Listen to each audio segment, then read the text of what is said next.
नमस्कार दोस्तों। अभी हम विधानसभा क्षेत्र 353 मधुबन के अंतर्गत बिनटोलिया गांव में उपस्थित है। ये बिनटोलिया गांव में एक प्राथमिक विद्यालय है।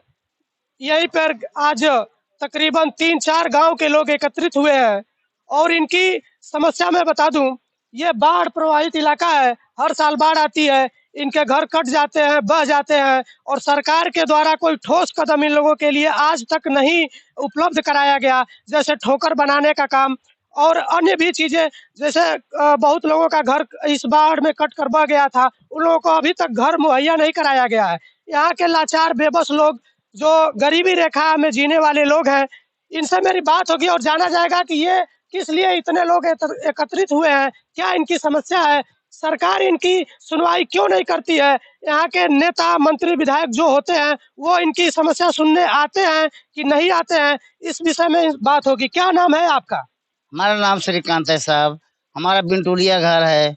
हम लोग लाचार होकर विवश होकर के आज इकट्ठा हुए हैं बिनटोलिया स्कूल पर कि हम लोग वोट का बहिष्कार करेंगे। यहाँ कोई काम नहीं हो पाता है, कटान होती चली जा रही है।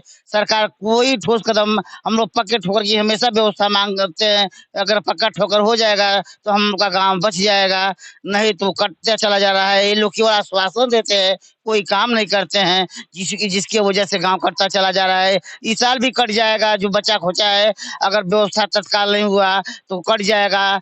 इसलिए हम बोलाचार होकर के वोट का बहिष्कार करेंगे ताकि सरकार को ये सुनाई दे कि हाँ वास्तव में लोग लाचार है, विवश होकर के ये काम किए हैं। ये बिनटोलिया 266-267 बूथ संख्या में आता है। कितनी संख्या होगी आप लोगों की जो हर साल बाढ़ के कटान से प्रभावित होते हैं आप लोग? अब कम से कम 809 घर का ये पूर्वा है और उस पूर्वे में लगभग हम जानते हैं 300 घर कट कट कर पानी में चले गए हैं साहब। 800 800 घर का पूर्वा है जिसमें 300 घर तकरीबन कट गए हैं। हाँ, तो क्या इस बार जब कटान जारी थी तो उस समय यहाँ के नेता विधायक आते थे आप लोगों के बीच में? नहीं कोई नहीं आता था। कोई आता नहीं था, आता था तो आश्वासन देकर चला जाता था, कुछ नहीं। और नहीं तो जो सरकारी पैसा था उसका दुरुपयोग करते थे, अपने खा पी कर बूढ़ा कर लेके चले गए सरकार पैसा।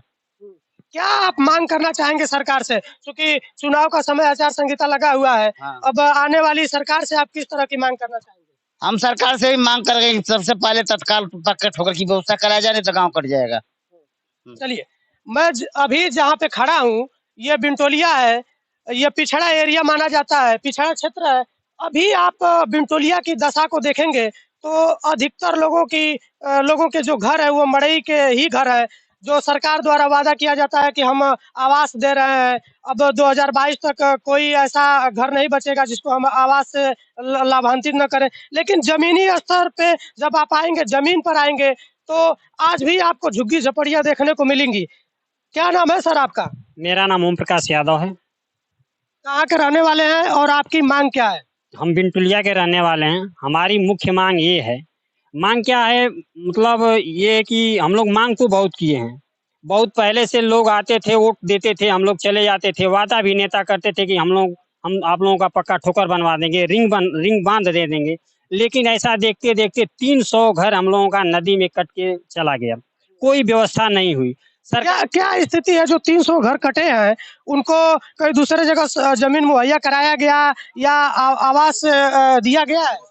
अब देखिए सामने आपके दिख रहा है, उधर अपना माइक करेंगे। देखिए जो झोपड़ी जो स्कूल में दिख रही है ना, सब एक कटान वाले हैं। आज तक इनको अभी मिला नहीं है घर। एक कहना है, एक सामने दिखा दीजिए इनको, कहीं किसी को नहीं मिला है। अगर कुछ मिला है तो उनको अभी मतलब आवास नहीं मिला है। किसी को मिला है, किसी को नहीं मिला है। काम पेंडिंग में है। सरकार अगर बदल जाएगी तो वो भी राम भरोसे है, होगा कि नहीं होगा। चलिए, क्या नाम है आपका? हमारा नाम अक्षय कुमार है।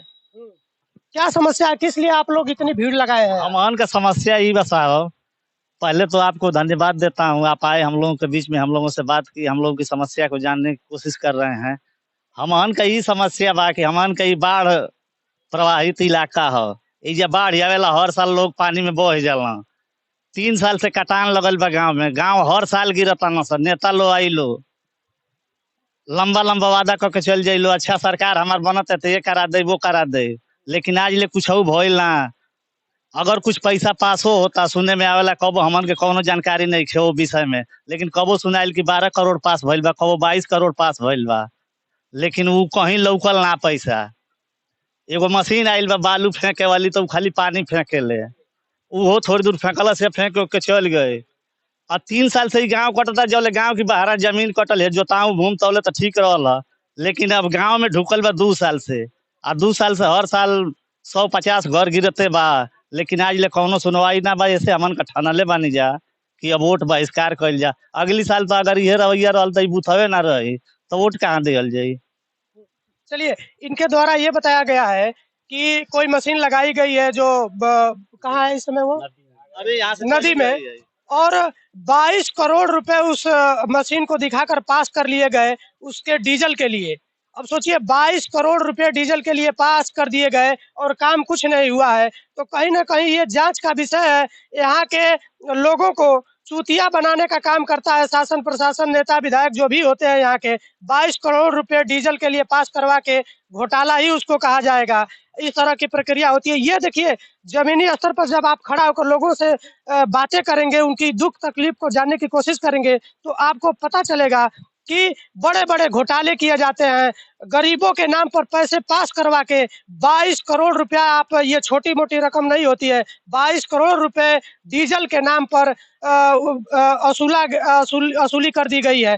तो यहाँ के लोग इस बार काफी नाराज हैं। वोट का बहिष्कार करने के लिए पूरा गांव खड़ा है, और ये पूरा गांव नहीं, तकरीबन 3-4 गांव के लोग हैं। लेकिन मैं एक चीज और जानना चाहूंगा। अभी आप लोग हाथ में वोट बहिष्कार का बैनर लिए हैं। अभी कोई नेता आएगा, अच्छी अच्छी बातें करेगा, फिर आपको प्रलोभन देगा कि मैं ये करवाऊंगा वो करवाऊंगा, फिर आप लोग बदल जाएंगे, वोट करेंगे। तो इस बार क्या रणनीति अरे है? ये बार बदले वाला नहीं खींचा, हमन के एकदम ठान ले बानी जा। 3-4 गो पूरा बा ये बूथे पर, नई बस्ती, जरलावा, बिंटोलिया, टाड़ी, सबे ठान ले बा कि ये बार बहिष्कार तो बहिष्कार। केहू आवे केहू जाओ, कोनो मतलब ना बा हमन का। आगे आ जाइए, आपसे भी बात कर ले हम। क्या नाम है आपका? हमारा नाम नंद कुमार यादव, नंद कुमार यादव जी, कहाँ के रहने वाले हैं? धर्मपुर जरलावा। क्या समस्या है आप लोगों की? समस्या यही है, ये कटान को लेकर के, और पूछे है कि कोई नेता आकर के अच्छी अच्छी बातें करे। तो कोई नेता या कोई भी आए, अगर पूरा भारत का खजाना ले आकर के हमारे धर्मपुर में वो उझूल देगा इस समय, तो हम लोग जब तक काम नहीं देख लेंगे, उसके पहले हम लोग किसी नेता को, किसी पार्टी को वोट नहीं करेंगे।